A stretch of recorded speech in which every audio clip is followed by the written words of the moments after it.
Салам достор, бүгүн сиздерге өзүм рецептим боюнча блинчик даярдап көрсөтмөкчүмүн. Бул аябай оңой жана даамдуу болуп пышат. Кана эмесе кеттик. Бизге керек болот 3 жумуртка. Көп кылсаңыздар 4төнү кошсоңуздар болот. Жумуртка көп болсо жакшы чыгат. Разрыхлитель, сүт, май, шекер, туз кичине. Анан ун керек болот. Кандай эмесе баштадык. Бисмилла деп баштап алабыз.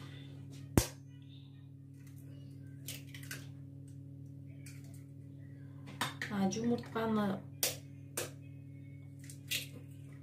көбүрөөк кошсоңуздар жакшы болот, даамдуу чыгат. Эми кичине тузду кошуп алабыз. Анан сахардан кошобуз. Өзүңүздөрдүн табитиңиздерге карап кошсоңуздар болот. Биз ширинди жегенибиз үчүн сахарды көбүрөөк кошом. Биринчи жумуртка менен кум шекерди жакшылап аралаштырып алабыз, көбүйтүрүп.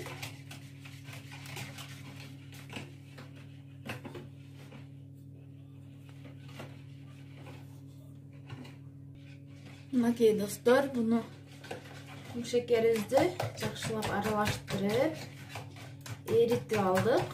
Эми буга биз май кошобуз.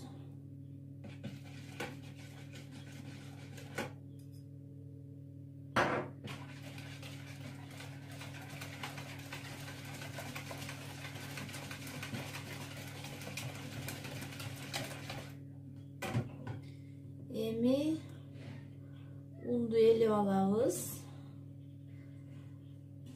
Унга кошуп, разрыхлительди дагы элеп алабыз.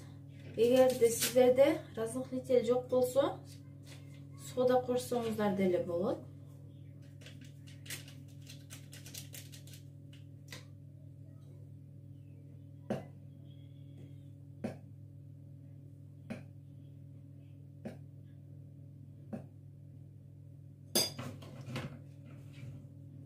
Элеп, жакшылап.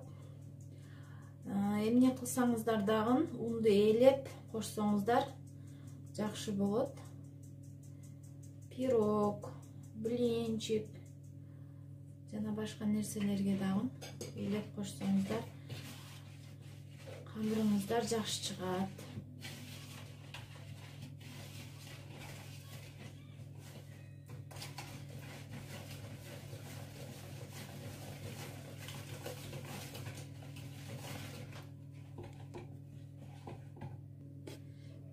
Аралаштырып алдык.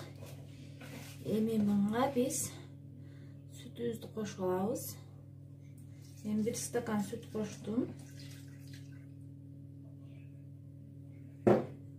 Мындагы жакшылап бир масса болгучакты аралаштырып алабыз. Эгер суюк боло турган болсо, кичине ун кошуп аралаштырабыз дагы. Мынакей, бул масса болду. Ушундай суюктукта болсо болот. Эми сковородкабызды кызытып алып, бышырып баштайбыз.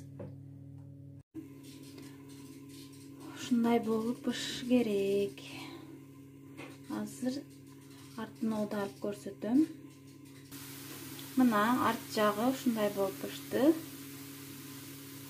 Эми тарелкаларга алабыз. Мынакей, мен бардык блинчиктерин бышырып алдым. Жакшынакай болуп пышты. Мен сиздерге деле ушул рецепт менен жасап көрүшүңүздөрдү сунуштайм. Ар бири каалаган ичине начинкасын салып жесе болот.